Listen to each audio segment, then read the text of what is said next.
So, magandang araw mga kaninong. Ito po yung time na pauwi ako, flight Manila to Cagayan, Isabela. So, eto guys, nandito ako sa compound namin at dito sa aking farm. Eto, namasyal din ako sa Kalinga kasama ang aking mga pamangkin. Eto, pamangkin ko ito. At eto naman yung mga anak ko guys, kaya hindi ko sila nakasama dahil nasa Manila po sila.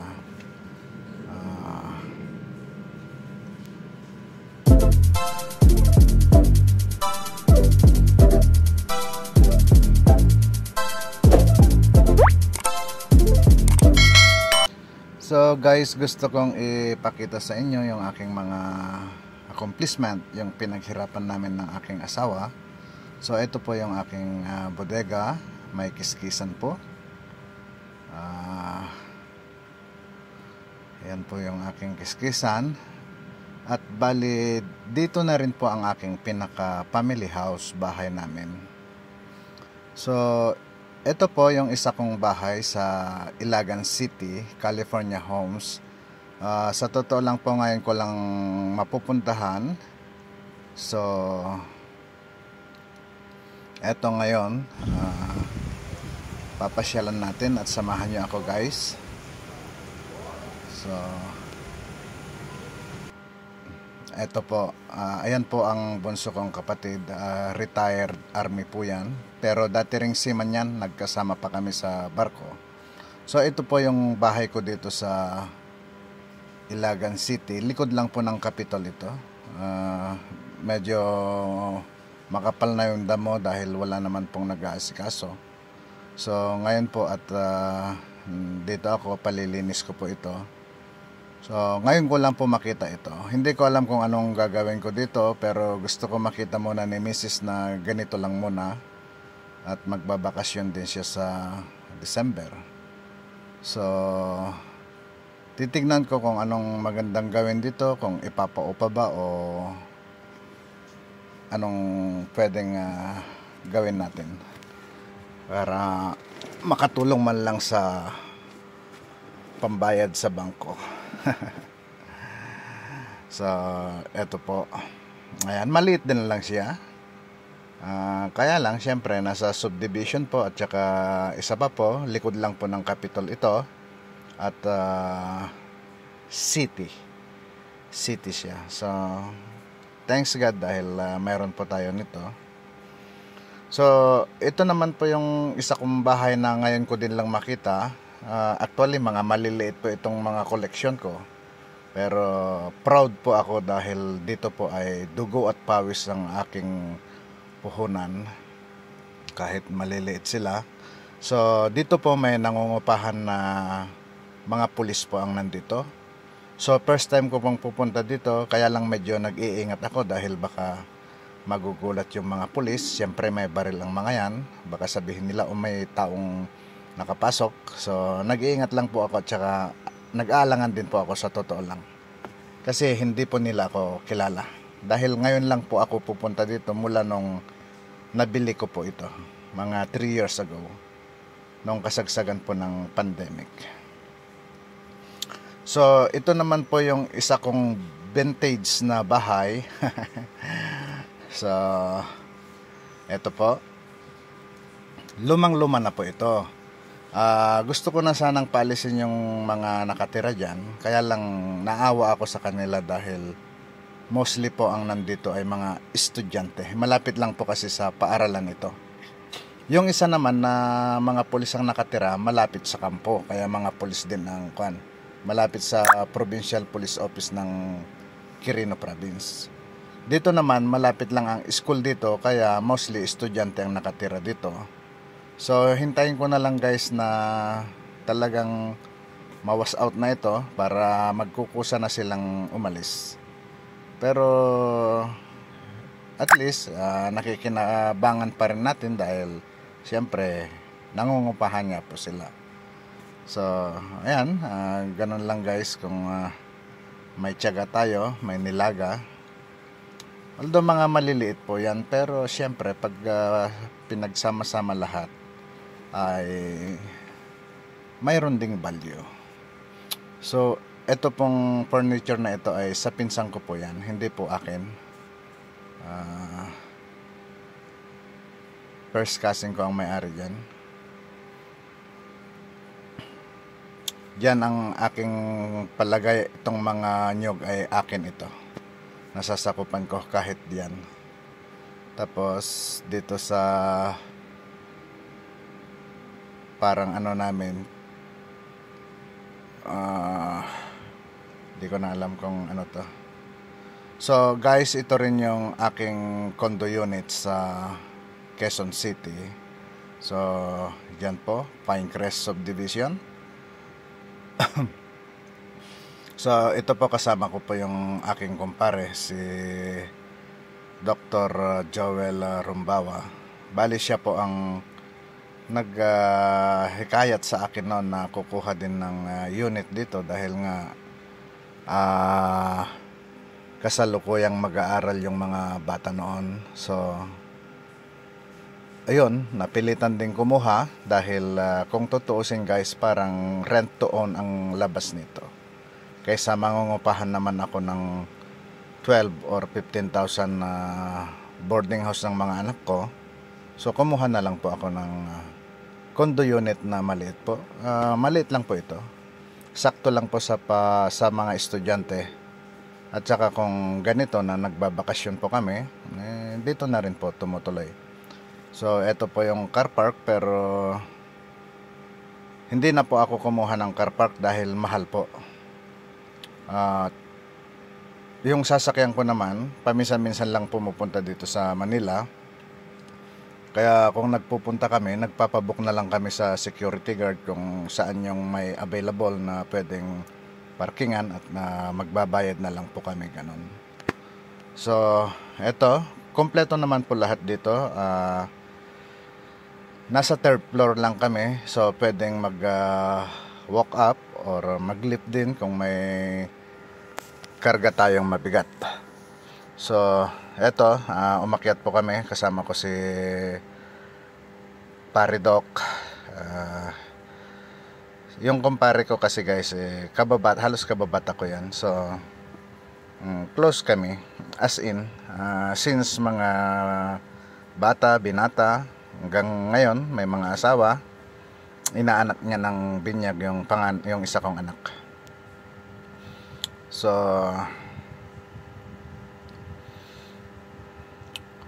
ayan guys, medyo hindi ko pa nga kabisado dito. Medyo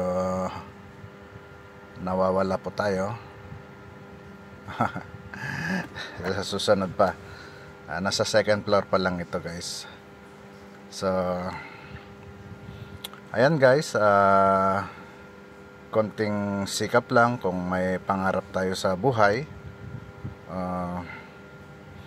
Pero konting tiyaga lang talaga at sipag. Kailangang maghigpit ng sinturon, ika nga. Lalo na may mga kolehiyo tayo. So si Doc Bong naman, doon lang siya sa kabila, third floor din siya. So eto guys yung namin, room 305. Kompleto din lahat dito guys. May swimming pool, pero hindi ko pa nasubukang nag-swimming din kasi baka matakot yung mga tao. Bagay kung tutuusin guys, ito yung parang sa mga lang, teenager o mga bata. Pero yung tulad ko na medyo may edad na, parang hindi na kaaya-ayang tignan na nandyan na nagsiswimming. So ayan guys ang pinaka entrance lobby. Pero mostly nagdadaan ako sa car park dahil nandun lang yung lift. Pag dito ka papasok, medyo paikot-ikot lang. Ikot-ikot ng konti. So guys, eto naman ngayon yung mga ginawa ko sa aking farm. Bali nakapagpaanak po ako ng mga kambing ko na buntis. Bali dalawa po yung nanganak, tagdadalawa ang anak nila. So may 4 po tayong bisiro ngayon. Pero sa kasamaang palad ay namatay din yung isa kong kambing na traditional. So talagang ganun lang guys. Eto ngayon bali nasa 5 days old ang mga ito. Eto naman yung barako ko guys na si Yumol. Miss na miss niya ako. Kahit ngayon lang kami nagkita, siguro nararamdaman din niya na ito ang amo ko, sabi din siguro. So ito guys yung pangalawa na nanganak na kambing ko. Bali yung unang nanganak ay pure Anglo-Nubian. Ito naman po ay bowang kong tawagin. So ito ang mga puro na Anglo-Nubian po ito guys. Ito ay mga malakas sa gatas, kumbaga. So nagpalinis din tayo ng sasakyan dahil sobrang dumi na po yung sasakyan ko. Halos putik na lahat, hindi ko na rin makita yung daan. Kaya eto, nabilit na mag-washing na, magpakarwas na. So eto guys yung sasakyan ko, 8 years old na po yan, pero parang bago pa. So dito nag-try din naman tayo guys na gumamit ng grass cutter. Although lumaki po tayo sa farming, pero nung araw po ay wala pong mga ganito, puro tabas lang ang gamit namin, itak, ganon, o kaya mano-mano bubunutin yung mga dami.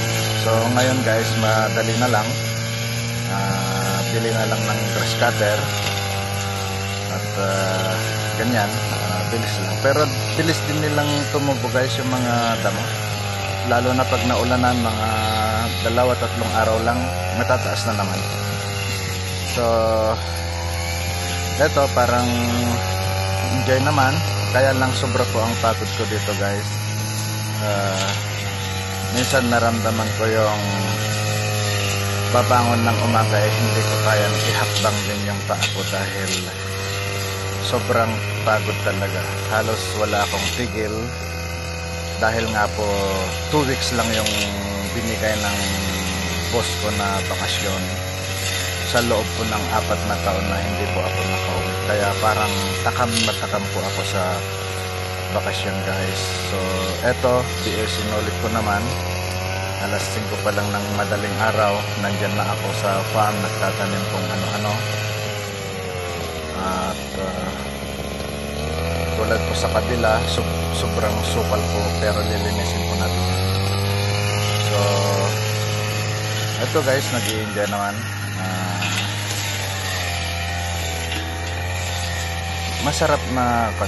Masarap na nakakapagod. Pero ang kwan po doon ay siyempre mayroon po tayong mga ganito na pag-aari dahil hindi naman po lahat ng tulad ko na naging ibang bansa ay nagkaroon ng ganito. Sa totoo lang, real talk, hindi lahat ng nag-abroad may mga napunta. So eto naman ay pinagtulungan namin ng aking asawa.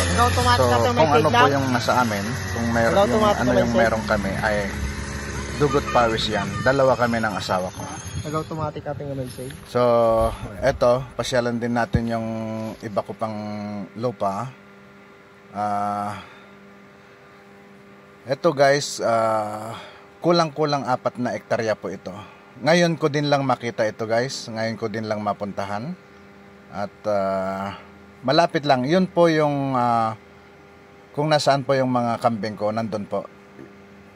Kung napapansin nyo, may sasakyan doon at saka makintab na bubong, yan po. So malapit lang po, mga nasa 300 meters away. Ito, nabili ko din lang ito sa mga pinsang ko. At ito, may guide ako, si Kuya Bobot. Ito pong maisan na ito ay pag-aari po ni congressman namin yan. Pero si Kuya Bobot ang nagtanim ng mga mais dyan. Bali, siya lang ang namamahala sa mga mais. Pero ito, lupa na ito hanggang doon sa pinaka kay congressman na lahat yan. So, ito nakita ko guys, yung kung tawagin namin sa Ilocano ay mohon. Yung, ayan po. Pero isa lang ang nakita ko na ganito guys. Kaya lang, tinamnan naman nila ng saging. So, ito guys yung ayan kay congressman ito, tong lupa na to. Malaki yan. Halos kanya na lahat yan hanggang doon. Kasi nandyan ang bahay niya. So, yan guys, papunta doon. Kung nakikita nyo yung makapal na kakahoyan doon. Tapos, pakaliwa siya doon sa mataas na yon. Hanggang doon at pabalik pupunta dito. So, yan po yung aking nasasakupan. Nasa kulang-kulang 4 na hektarya po yan. So, titignan natin guys kung ano ang magandang gawin dito. Total, may mga tao naman ako na mautusan. Palilinis ko ito guys. So, tignan ko kung ano ang pwedeng itanim. At mag-umpisa ng magtanim. Kasi malapit na tayong mag-retired bilang isang OFW. So, pinaghahandaan ko po yung pagdating ng araw na yon na ako'y uuwi na sa Pilipinas. So, tulad nito guys, may mga saging tayo. Hindi naman po karamihan pero nagpapatanim po ako ng maraming saging para may pampakain sa mga baboy at siyempre, masarap din yan na pagkain ng tao. So, may palayan din guys at saka dyan lang po sa kabila, nandyan yung mga kambing ko. Diyan sa kabila kung nakikita nyo. Ayan, may palayan. Dito may mga patanim ako na mga kahoy. Etong malalaking kahoy na ito ay paper tree ito guys. Ako na mismo ang nagtanim sa mga yan. 5 years ago. Yun yung last yata na uwi ko. So may mga saging din. Kaya lang guys, itong lupa niya ay hindi masyadong maganda. Ito ang makapal yung bayabas. Tulad ng mga patanim ko na ito, mga mahogany. So magwa 1 year na po ito guys, tignan niyo. So yung mga mahogany guys, nasa 15 to 20 years. So 50 plus na ako ngayon. So hindi ko alam kung mapapakinabangan ko pa ba itong mga pinapatanim kong ito. Lalo na po sa Nara dahil ang Nara po ay almost 100 years yata bago ma-harvest yan. So, kaya lang, siyempre may mga maiiwan naman tayo kung sakasakali. At yung makikita mo pa lang guys na may mga tanim tayo, lalo na kung tayo mismo ang nagtanim, maganda. So, eto guys yung yung part ng aking mga kambing, mga manok. At ito na rin po yung time na tayo ibabalik na sa Hong Kong. So, thank you so much po at maraming salamat. God bless po.